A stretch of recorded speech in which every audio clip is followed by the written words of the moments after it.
ಗುರು ಹೇಳ್ತಾನ, ನೋಡು ನೀ ಶಾಣ್ಯಾರೇ ಇರು, ದಡ್ಡರೇ ಇರು, ಆದರೆ ಸರಿಯಾದ ಜ್ಞಾನ ಇಲ್ಲದೆ ಇದ್ದರೆ ನಾವು ಸಿಕ್ಕಾಕ್ಕೊಳ್ತೇವೆ, ದುಃಖಿ ಆಗ್ತೇವೆ. ಅದರಿಂದ ಕಷ್ಟಕ್ಕೆ ಒಳಗಾಗ್ತೇವೆ. ಜೀವನದ ವೈಭವ, ಜೀವನದ ಸೊಬಗ, ಜೀವನದ ಏನು ಸಂತೋಷ ಮರೆಯಾಗ್ತದೆ. ಜೀವನದ ವೈಭವ ಅಂಥದ್ದು. ಮನುಷ್ಯ ಹೆಂಗೆ ಬದುಕಬಲ್ಲ, ಒಬ್ಬ ರಾಜನಂತೆ ಬದುಕಬಲ್ಲ. ಆದರೆ ಏನು ಮಾಡೋದು, ಒಂದು ಸಣ್ಣ ಸಂಗತಿಯ ಜ್ಞಾನ ಇಲ್ಲದೆ ಇದ್ದರೆ ಸಿಕ್ಕಾಕ್ಕೋತಾನೆ, ಅಷ್ಟೆ ಸಿಕ್ಕಾಕ್ಕೋತಾನೆ. ಇಂಥ ಜ್ಞಾನದ ಅವಶ್ಯಕತೆ ಆದ. ಅಜ್ಞಾನದ ಕಾರಣದಿಂದ ಮನುಷ್ಯ ಇಷ್ಟೆಲ್ಲ ತೊಂದರೆಗೆ ಒಳಗಾಗಿದ್ದಾನ. ಆದ್ದರಿಂದ ಶಿಷ್ಯನೇ ಸ್ವಲ್ಪ ಜ್ಞಾನ ಮಾಡ್ಕೋಬೇಕು. ಮನಸ್ಸಿನೊಳಗೆ, ಬುದ್ಧಿಯೊಳಗೆ ಒಂದು ಸ್ವಲ್ಪ ಜ್ಞಾನದ ಬೆಳಕ ಹೊಳಿಬೇಕು. ಅಲ್ಲೊಂದಿಷ್ಟು ಬೆಳಕ ಹಚ್ಕೋಬೇಕು. ಬುದ್ಧಿ ಬಹಳ ಮಹತ್ವದ್ದು, ಒಂದಿಷ್ಟು ತಿಳುವಳಿಕೆ ಬಹಳ ಮಹತ್ವದ್ದು. ವಿಚಾರ ಮಾಡು ಮನುಷ್ಯನೇ. ಸುಮ್ಮನೆ ಧಾವಿಸಬೇಡ, ಸುಮ್ಮನೆ ಒಂದರ ಹಿಂದೆ ಹರಿಬೇಡ. ದೂರದಿಂದ ಬಹಳ ಚಲೋ ಅದ ಅಂತ ಹೋಗಿ ಸಿಕ್ಕೋಬೇಡ. ಸ್ವಲ್ಪ ಯೋಚಿಸು.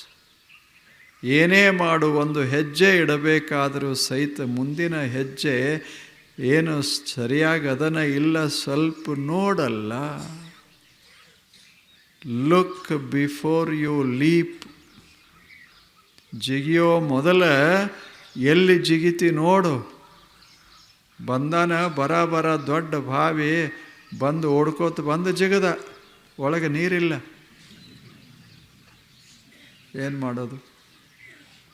ನೋಡಿ ಜಿಗೆ, ನೀರು ಅದನೋ ಇಲ್ಲವೋ, ಎಷ್ಟು ಆಳದ, ಅದು ನೀನು ಜಿಗದ್ರೆ ಸರಿ ಆಗ್ತದೋ ಇಲ್ಲೋ ಸ್ವಲ್ಪ ವಿಚಾರ ಮಾಡೋ. ಜಿಗ್ಯಾಕೆ ಬರ್ತದಂತ ಸಿಕ್ಕಲ್ಲಿ ಜಿಗಿಬೇಡ ಅಷ್ಟೇ. ಮಾತಾಡಕ್ಕೆ ಬರ್ತದಂತ ಸಿಕ್ಕದ್ದು ಮಾತಾಡಿ ಸಿಕ್ಕು ಬೀಳಬೇಡ. ಆಗ ಏನೋ ಮಾಡಕ್ಕೆ ಬರ್ತದಂತ ಏನರೇ ಮಾಡ್ಕೋತ ಹೋಗಬೇಡ. ವಿಚಾರ ಮಾಡು. Look before you leap. ಇದು ಗಾದಿ ಮಾತು ಆಂಗ್ಲ ಭಾಷೆಯಲ್ಲಿ. ನೀನು ಜಿಗಿಯೋ ಮೊದಲ ನೋಡೊಂದಿಷ್ಟು ಒಳಗೆ, ಒಂದು ಸ್ವಲ್ಪ ಒಳಗೆ ನೋಡು. ಬಾವಿ ಹತ್ತಿರ ಬಾ. ಆನಂತರ ನೋಡಿ ನೀರದ ಅಂತ ಖಾತ್ರಿ ಆದ ಬಳಿಕ, ಸಾಕಷ್ಟು ನೀರದ ಅಂದ ಬಳಿಕ ಜಿಗಿ, ಏನಾಗೋದಿಲ್ಲ. ಆದರೆ ಹಂಗೆ ಜಿಗದ್ರೆ ಮ್ಯಾಲರೆ ಹೋಗಬೇಕು, ದವಾಖಾನೆಗೆರೆ ಹೋಗಬೇಕು. ಇನ್ನೇನು ಮಾಡೋಕ್ಕಾಗ್ತದೆ? ಜೀವನದ ತುಂಬ ಅನುಭವಿಸಬೇಕಾಗ್ತದೆ. ಅದಕ್ಕೆ ಸ್ವಲ್ಪ ಇನ್ನೊಬ್ಬರ ವಸ್ತು ಮುಟ್ಟೋಕ್ಕಿಂತ ಮೊದಲು ಸ್ವಲ್ಪ ಯೋಚನೆ ಮಾಡು. ಅಥವಾ ನೀನೇ ಏನಾದರೂ ಅನುಭವಿಸುವ ಮೊದಲು ಯೋಚನೆ ಮಾಡು. ಪರಿಣಾಮ ಏನಾದೀತು ಸ್ವಲ್ಪ ನೋಡು. ಈಗ ಆಗುವುದಿಲ್ಲೇನೋ, ಅರಣ್ಯದಾಗ ಹೋಗಿರ್ತಾರೆ, ಸುಮ್ಮನೆ ಚುಟ್ಟ ಹಚ್ಕೊಂಡು ಹೋಗ್ತಾರೆ, ಸಿಗರೇಟ್ ಹಚ್ಕೊಂಡು ಹೋಗಿ ಸುಮ್ಮನೆ ಹಿಂಗೆ ಒಗಿತಾರೆ. ಒಂದು ಇಷ್ಟ ಸಿಗಾರೇಟು ಎಲ್ಲ ಸೇದಿರ್ತಾನೆ, ಒಂದು ಕೊನೆಗೆ ಒಂದು ಇಟ್ಟ ಉಳಿದಿರ್ತದೆ. ಸರಿಯಾಗಿ ಅದನ್ನು ಆರಿಸಿ ಒಗಿಬೇಕಲ್ಲ, ಸುಮ್ಮನೆ ಹಿಂಗೆ ಒಗಿತಾರೆ. ಅವಾಗೇನು ಅನ್ನಿಸೋದಿಲ್ಲ, ಒಂದು ಈಟ ಅದ ಅಂತ ಅನ್ನಿಸ್ತದೆ. ಅದು ಹುಲ್ಲಿಗೆ ಹತ್ಕೋತದೆ. ಆ ಬಳಿಕ ಅರಣ್ಯಕ್ಕೆ ಹತ್ತದೆ. ಒಂದು ಈಟ್ ಅನ್ನೋದು ಅರಣ್ಯವನ್ನೇ ನಾಶ ಮಾಡುತ್ತೆ, ಹತ್ತಿ ಉರಿತದೆ. ಆಗಲಿಲ್ಲೇನು, ಕೆಲವು ವರ್ಷಗಳ ಹಿಂದೆ ಇಂಡೋನೇಸಿಯಾದಲ್ಲೇ ಉರಿತಾನೇ ಇತ್ತು. ಮಳೆಗಾಲ ಆರಿಸ್ಬೇಕಾಯಿತು, ಮಳೆ ಬಂದ ಬಳಿಕ ಆರ್ತು. ಏನು ಅಂದ್ರೆ ಒಂದು ಸಿಗಾರೇಟದ ತುದಿ ಅಷ್ಟು ತುಂಡ ಹಂಗೆ ಉಪೇಕ್ಷೆ ಮಾಡಬಾರ್ದು, ಇಷ್ಟ ಅದ ಅಂತ ವಿಚಾರ ಮಾಡಬಾರ್ದು, ಸಂಪೂರ್ಣದಂತ ತೆಗೆದು ಹಾಕಿ ಕಾಳಜಿನೂ ಇರಬೇಕು, ಜ್ಞಾನವೂ ಇರಬೇಕು. ಇದರಿಂದ ಮುಂದೆ ಹಿಂಗೆ ಆದೀತಲ್ಲ ಅಂತ ಸ್ವಲ್ಪ ಜ್ಞಾನ ಬೇಕಲ್ಲ. ಹಾಗೆ ಶಿಷ್ಯನೇ ಏನು ಮಾತನಾಡ್ತಿ, ಏನು ನೋಡ್ತಿ, ಏನು ಮಾಡ್ತಿ, ಇದರಿಂದ ಏನೇನು ಪರಿಣಾಮ ಆದೀತು ಸ್ವಲ್ಪ ಯೋಚಿಸು. ಆ ಬಳಿಕ ಗೊತ್ತಿರಲಿ ಇದಕ್ಕೆಲ್ಲ ಮೂಲ ಕಾರಣ ಜ್ಞಾನದ ಅಭಾವ. ಜ್ಞಾನ ಬಹಳ ಮಹತ್ವದ್ದು ಮನುಷ್ಯನಿಗೆ. ಇಂಥ ಜ್ಞಾನ ಉಳ್ಳವರಿಗೆ ಜ್ಞಾನಿಗಳು ಅಂತ ಕರೆಯೋದು. ಮತ್ತು ಸರಿಯಾದ ಜ್ಞಾನ ಇರಬೇಕು. ಸುಮ್ಮನೆ ಅವಸರದಾಗ ತಪ್ಪು ತಿಳ್ಕೋಬಾರ್ದು. ಈಗ ಅವಸರದಾಗ ಆಗೋದಿಲ್ಲೇನು, ಬರ ಎದ್ದವರೇ ನಮ್ಮದ ಅಂತ ತಿಳ್ಕೊಂಡು ಯಾರ್ದಾರೆ ಚಪ್ಪಲ್ ಹಾಕ್ಕೊಂಡು ಹೋಗ್ತೀವಿ. ಅವಸರ, ಉದ್ದೇಶ ಏನಿರೋದಿಲ್ಲ, ಆದರೆ ಅವಸರ. ಸ್ವಲ್ಪ ಯೋಚನೆ ಮಾಡಿ ನಿಧಾನವಾಗಿ ಅವಧಾನ ಇರಬೇಕು. ಸ್ವಲ್ಪ ನಿಧಾನವಾಗಿ ಇದು ನಂದು ಹೌದೋ ಅಲ್ವೋ ಹಂಗೆ ಕಾಲ ಹಚ್ಚಿ ಅದನ್ನು ಇಟ್ಟುಕೊಂಡು ಹೋಗೋದು ಆರಾಮಿರ್ತದೆ, ಕಾಲು ಹಾಕಿ ಹೋಗೋದು. ಆದರೆ ಯಾರ್ದೋ ಇದರಾಗ ಕಾಲು ಹಾಕ್ಕೊಂಡು ಹೋದೇವಿ ಅಂದರೆ ಏನಾಗ್ತದೆ? ಏನು ಒಂದಿಷ್ಟು ಸಮಾಧಾನ ಇತ್ತು ಅದು ಹೋಗ್ತದೆ ಅಷ್ಟು, ಆಗುವುದಿಲ್ಲ. ಹಾಗೆ ಮನುಷ್ಯ ಸ್ವಲ್ಪ ಅವಧಾನ ಇರಬೇಕು. ಸಮಾಧಾನದಿಂದ ಜಗತ್ತಿನಲ್ಲಿ ಸ್ವಲ್ಪ ತಿಳ್ಕೊಂಡು ಸರಿಯಾದ ಜ್ಞಾನ ಮಾಡಿಕೊಂಡು, ತಪ್ಪು ಜ್ಞಾನ ಅಲ್ಲ.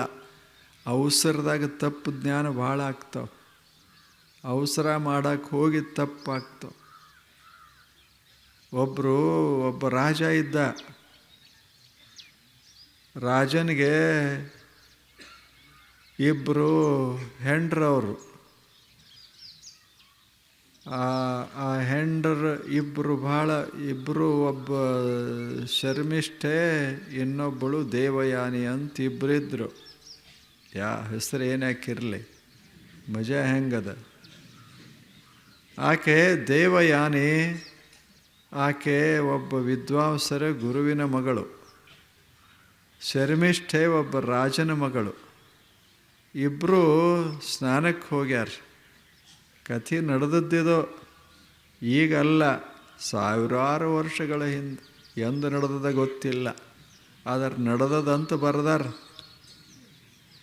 ಹೊಳೆ ಹರಿತಾದ ಸ್ವಚ್ಛ ನೀರ ಈ ಉಸುಕಿನ ಪ್ರದೇಶ ಮ್ಯಾಲ, ಉಸುಕಿನ ದಂಡಿ, ಅಲ್ಲಿ ಶರ್ಮಿಷ್ಠೆ ರಾಜನ ಮಗಳು ತನ್ನ ಬಟ್ಟೆ ಹಿಂಗಿಟ್ಟಾಳ. ಇಲ್ಲಿ ದೇವಯಾನಿ ಆಕೆಯ ಬಟ್ಟೆ ಹತ್ತರನೇ ಇನ್ನೊಂದು ಕಡೆ ದೇವಯಾನಿ ತನ್ನ ಬಟ್ಟೆಯನ್ನು ಇಟ್ಟಾಳ. ಶರ್ಮಿಷ್ಠೆಯ ತಂದೆ ರಾಜ, ದೇವಯಾನಿಯ ತಂದೆ ಗುರು. ಯಾರಿಗೆ? ರಾಜನಿಗೆ ಗುರು. ಇವರಿಬ್ಬರು, ಇಲ್ಲಿ ದೇವಯಾನಿ, ಇಲ್ಲಿ ಶರ್ಮಿಷ್ಠ, ಇಬ್ಬರು ಗೆಳತಿಯರು. ಬಟ್ಟೆ ಹಿಂಗಿಟ್ಟಾರ. ಕಥೆ ಕೇಳಂಗದ. ಸ್ನಾನಕ್ಕೆ ಹೋದ್ರು ಒಳಗೆ. ಅದ್ರಾಗ ಏನಾಯಿತು, ಗಾಳಿ ಬಂದು ಈ ಬಟ್ಟೆ ಎರಡೂ ಅಲ್ಲೊಂದು ಬಿತ್ತು, ಇದು ಅಲ್ಲಿ ಹೋಯಿತು, ಅದು ಇಲ್ಲಿ ಬಿತ್ತು, ಮಿಶ್ರ ಅದು ಗಾಳಿಯಿಂದ. ಶರ್ಮಿಷ್ಠೆ ಮ್ಯಾಲ ಬಂದು ಬರ ಬಂದು ಒಂದು ಬಟ್ಟೆ ತಗೊಂಡು ಉಟ್ಕೊಂಡ್ಲು. ಅದು ಹಾಕಿದಿರಲಿಲ್ಲ. ಜಗಳ ಶುರುವಾಯ್ತು. ನನ್ನ ಬಟ್ಟೆ ಉಟ್ಟುಕೊಳ್ಳುವಷ್ಟು ನಿನಗೆ ಹೆಂಗೆ ಧೈರ್ಯ ಬಂತು ಅಂದ್ಲು. ನಾನು ನಿನ್ನ ತಂದೆಯ ಗುರುವಿನ ಮಗಳು, ನೀನು ಕನಿಷ್ಠ. ಶುರುವಾಯಿತು. ಏನಾಗಿತ್ತು ಅಂದ್ರೆ ಅವಸರದಾಗ ತಂದಂತ ಉಟ್ಕೊಂಡಿದ್ಲು ಅಷ್ಟೇ. ಅವಸರ ಎಷ್ಟು ಮಜಾ ಮಾಡ್ತದೆ ಅವಸರ. ಆಕೆ ಶರ್ಮಿಷ್ಠ ಅಂದ್ಲು, ನನ್ನ ತಂದೆ ರಾಜನ ಅನ್ನ ತಿಂದು ಬೆಳೆದವ ನಿನ್ನ ತಂದೆ. ಆಕೆ ಅಂಥವನ ಮಗಳ ನೀನು, ನಿಂದ್ಯಾವ ಬಟ್ಟೆ ಅಂದ್ಲು, ತಗೋ ಅಂತ ಹಿಂಗೆ ಚೆಲ್ಲಿದ್ಲು. ಜಗಳ ಶುರುವಾಗಿದ್ದು ಎಲ್ಲಿಗೆ ಹೋಯಿತು ಅಂದ್ರೆ ವಿಪರೀತ, ಭಯಾನಕ ಪರಿಸ್ಥಿತಿ. ಮುಂದೆ ಕಥೆ ಹೇಳೋದು ಬೇಡ, ಜಗಳದ ಕಥೆ ಏನಿರ್ತಾವೆ, ಮುಂದೆ ಏನರ ಆಗಿರ್ತದೆ ಅಷ್ಟೆ. ಯಾವುದರೆ ಜಗಳಕ್ಕೆ ಕೊನೆ ಏನರ ಭಾಳ ಚಂದ ಇರ್ತದೆ. ಈಗ ಹೆಂಗೆ ಒಂದು ಪುರಾಣ ಹಚ್ಚಿದ ಬಳಿಕ ಸಮಾಪ್ತಿ ಮಾಡಾಗ ಊರಿಗೆ ಊಟ ಹಾಕ್ತಾರೆ, ಹಂಗೆ ಜಗಳದ ನಂತರ ಯಾರೇ ಊಟ ಹಾಕ್ಯಾರೇನು ಜಗತ್ತಿನಾಗ?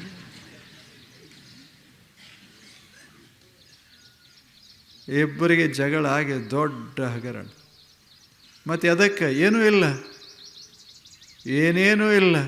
ಗಾಳಿಗೆ ಬಟ್ಟೆ ಬಂದು ಇಲ್ಲಿ ಬಿದ್ದದ, ತಂದೆ ಅಂತ ಉಟ್ಕೊಂಡಾಳ ಅಷ್ಟೆ. ಅವಸರ, ಸ್ವಲ್ಪ ಯೋಚನೆ ಮಾಡಬೇಕು. ಅವಸರದಿಂದ ಸರಿಯಾದ ಜ್ಞಾನ ಆಗುವುದಿಲ್ಲ.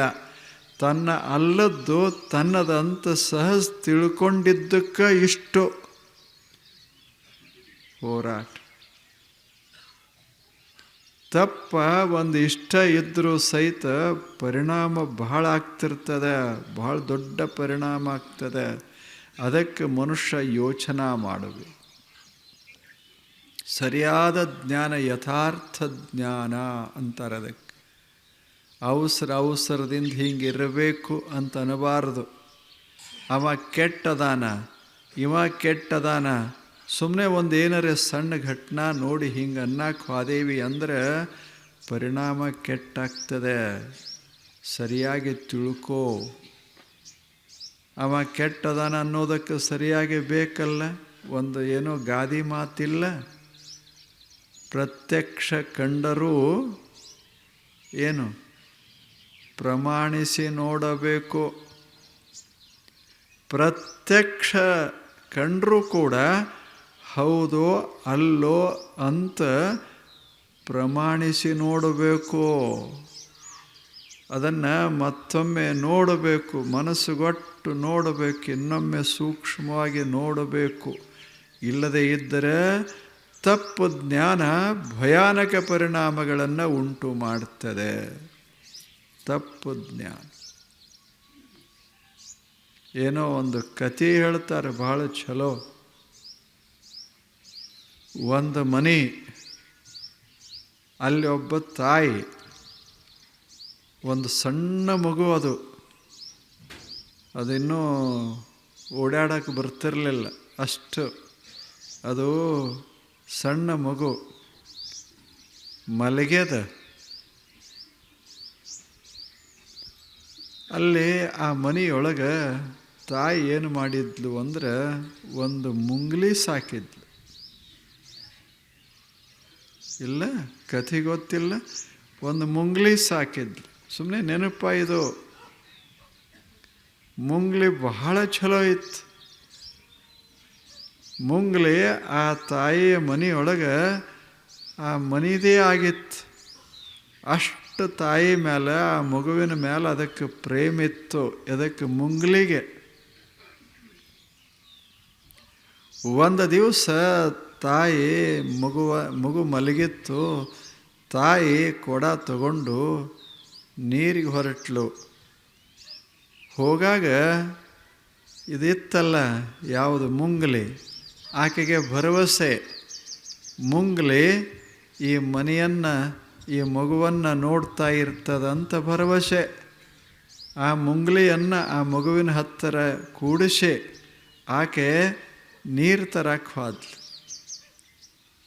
ಹೋದ ಬಳಿಕ ಒಂದು ಹಾಮ ಬಂತು. ಹಾವಿನ ಕೂಡ ಹೋರಾಟ ಮಾಡ್ತು. ಯಾವುದು ಸಣ್ಣ ಮುಂಗ್ಲಿ ಅದು, ಪಾಪ ಒಂದು ಇಟ ಇತ್ತು. ಆದರೆ ಈ ಮಗುವಿನ ಹತ್ತಿರ ಹಾವು ಬರಲಾರ್ದಂಗೆ ಹೋರಾಟ ಮಾಡ್ತಿತ್ತು. ಹೆಂಗಿರಬೇಕು ಅದು?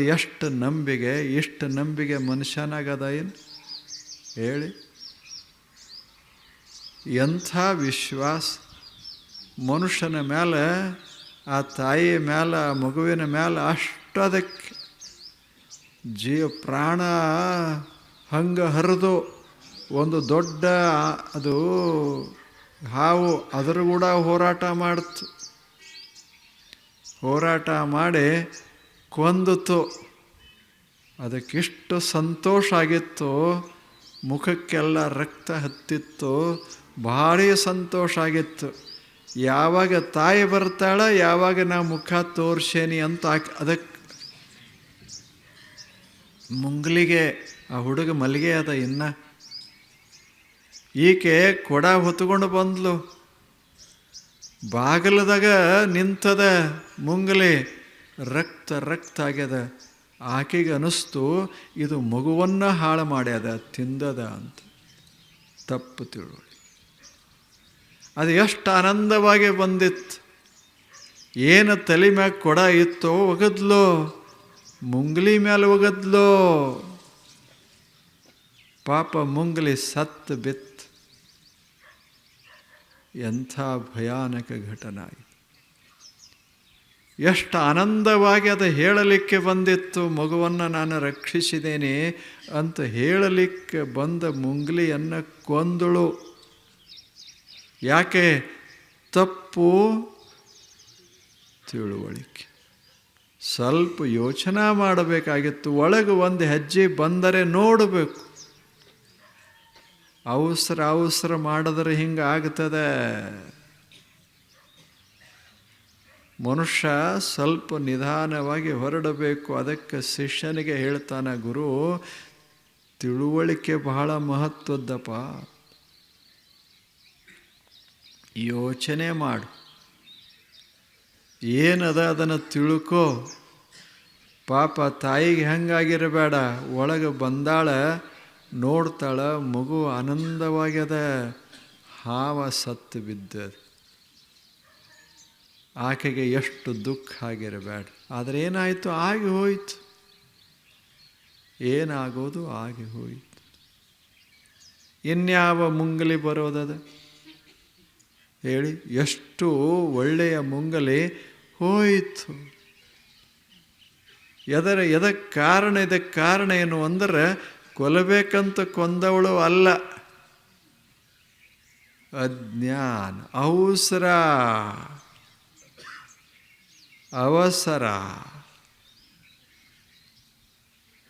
ಅದಕ್ಕೆ ಒಂದು ಮಾತು ಹೇಳ್ತಾರೆ, ಹೇಸ್ಟ್ ಮೇಕ್ಸ್ ವೇಸ್ಟ್. ಎಷ್ಟು ಚಂದ ಮಾತದ. ಅವಸರ ಮಾಡಿದ್ರೆ ಕಳ್ಕೋತೀರಿ ಅಂತ. ಆಗ ಸ್ವಲ್ಪ ನಿಧಾನ ಇರಬೇಕು. ಮನುಷ್ಯ ಬದುಕಬೇಕು. ಈ ಜಗತ್ತಿನಲ್ಲಿ ತಿಳ್ಕೊಂಡು ಬದುಕಬೇಕು. ಆಲೋಚನೆ ಮಾಡಿ ಸರಿಯಾಗಿ ಜ್ಞಾನ ಮಾಡಿಕೊಂಡು ಬದುಕಬೇಕು. ಈ ಕುರ್ಚಿ ಅದಲ್ಲ, ಚಲೋ ಕುರ್ಚದ ಕುಂಡ್ರಾಕ್ ಹೋಗಬಾರ್ದು. ಚಲೋ ಅದ ಇಲ್ಲ ನೋಡಬೇಕು. ಮೊದಲ ಚೆನ್ನಾಗಿ ಅದನ ಇಲ್ಲ ನೋಡಬೇಕು. ಒಮ್ಮೊಮ್ಮೆ ಆಗುವುದಲ್ಲೇನು, ಹಿಂಗೆ ಕುರ್ಚಿ ಹಾಕಿರ್ತಾರೆ. ಬರ ಬಂದವನೇ ಒಬ್ಬ ಮ್ಯಾಲೆ ಬಂದು ಕುಂತ, ಅವನು ಅತಿಥಿನೇ. ಆದ್ರೆ ಅವನ ಹೆಸರಿನ ಕುರ್ಚಿ ಅಲ್ಲ, ಅಲ್ಲಿ ಅವರು ಬೇರೆಯವರು ಕೂಡೋರಿದ್ದರು. ಓದ್ಕೋಬೇಕು ಬೇಡ, ಮುಂದೆ ಬರೆದು ಇಟ್ಟಿರ್ತಾರೆ. ಅಲ್ಲಿಂದ ಎಲ್ಲರೂ ಬಂದರು. ಇವ ಏನು ಎಲ್ಲಿ ಕೂತಿದ್ದಲ್ಲ ಅವನ ಹೆಸರು ಇರಲಿಲ್ಲ. ಅಲ್ಲಿ ಬಂದು ಎಬ್ಸಿದರು, ಇಲ್ಲಿ ಕೂಡೋದಲ್ಲ, ನೀವು ಆಚೆ ಕಡೆ ಕೂಡಿ ಅಂದರು.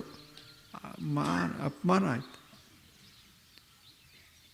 ಅವಸರ ಓದಿ ಕೂಡಬೇಕು. ಇದು ನನ್ನ ಕುರ್ಚಿ ಹೌದಲ್ಲ ಅಂತ ಕೂಡಬೇಕು. ಹಿಂಗೆ ಸಣ್ಣವೇ ಎಷ್ಟು ಜಗಳಕ್ಕೆ ಕಾರಣ ಆಗ್ತಾವ, ದುಃಖಕ್ಕೆ ಕಾರಣ ಆಗ್ತಾವ. ಅದನ್ನು ಅರ್ಥ ಮಾಡಿಕೊಂಡು ಮನುಷ್ಯ ಜ್ಞಾನ ಮಾಡ್ಕೋಬೇಕು ಅಂತ ಗುರು. ಅದಕ್ಕೆ ನೀ ಎಲ್ಲ ಓದಿರ್ಬೋದು, ಪುಸ್ತಕ ಬಹಳ ಓದಿದೆ. ಆದರೆ ಪುಸ್ತಕದಾಗಿದಲ್ಲ, ಅವಸರ ಇದು. ಪುಸ್ತಕದಾಗ ಬಹಳ ಜ್ಞಾನ ಇರೋದಿಲ್ಲ. ಜೀವನದಲ್ಲಿ ಕಣ್ಣು ತೆರೆದು ಬದುಕಬೇಕು. ಪುಸ್ತಕ ಓದ್ಯಾನ, ಇಲ್ಲಿಂದ ಮುಂಬೈಗೆ ಹೋಗಲಿಕ್ಕೆ ಇದೆಲ್ಲ ದಾರಿ ಅಂತ ಎಲ್ಲ ಪುಸ್ತಕದಾಗ ಲಿಸ್ಟ್ ನೋಡ್ಯಾನ. ಆದರೆ ದಾರಿ ಹಿಡಿಬೇಕಲ್ಲ. ದಾರೇನು ಪುಸ್ತಕದಾಗ ಬರ್ದಂಗೆ ಸರಳ ಇರ್ತದೇನು? ಸ್ವಲ್ಪ ಅಲ್ಲೇ ಇಲ್ಲೇ ಹೊಳ್ಳಿರ್ತದೆ, ಮಾಡಿರ್ತದೆ, ಹಂಗೆ ಹಿಂಗೆ ಆಗಿರ್ತದೆ, ಎಲ್ಲ ಆಗಿರ್ತದೆ. ನೋಡ್ಕೊಂಡು ಹೋಗಬಾರದು. ಕಣ್ಣು ಪ್ರತಿ ಕ್ಷಣ ಕಣ್ಣು ತೆರೆದು ಹೋಗಬೇಕಾಗ್ತದೆ. ಅಲ್ಲಿ ಮಹತ್ವದ್ದು. ಪುಸ್ತಕ ಎಷ್ಟು ಓದಿದರೆ ಏನೆಲ್ಲ ಬಾಯ್ಪಾಠ ಮಾಡ್ಯಾನ, ಹಿಂಗದ ಹಂಗದ ಅಂತ, ಆದರೆ ಈಶಾಡಕ್ಕೆ ಬರಂಗಿಲ್ಲ. ಎಲ್ಲ ಗೊತ್ತು. ಅದಕ್ಕೆ ಕಣ್ಣು ತೆರಿಬೇಕು, ಮನಸ್ಸನ್ನು ಮುಕ್ತಗೊಳಿಸಬೇಕು, ತೆರಿಬೇಕು, ಬುದ್ಧಿಯನ್ನು ಪ್ರಜಾಗ್ರಗೊಳಿಸಬೇಕು, ಜಗತ್ತನ್ನು ನೋಡಬೇಕು, ಸರಿಯಾಗಿ ತಿಳ್ಕೋಬೇಕು. ಆ ತಿಳುವಳಿಕೆ ಬಂತು ಅಂದರೆ ಮನುಷ್ಯನ ಜೀವನ, ಮನುಷ್ಯನ ಬದುಕ ಅದು ಸುವರ್ಣ ಬದುಕವಾಗ್ತದೆ.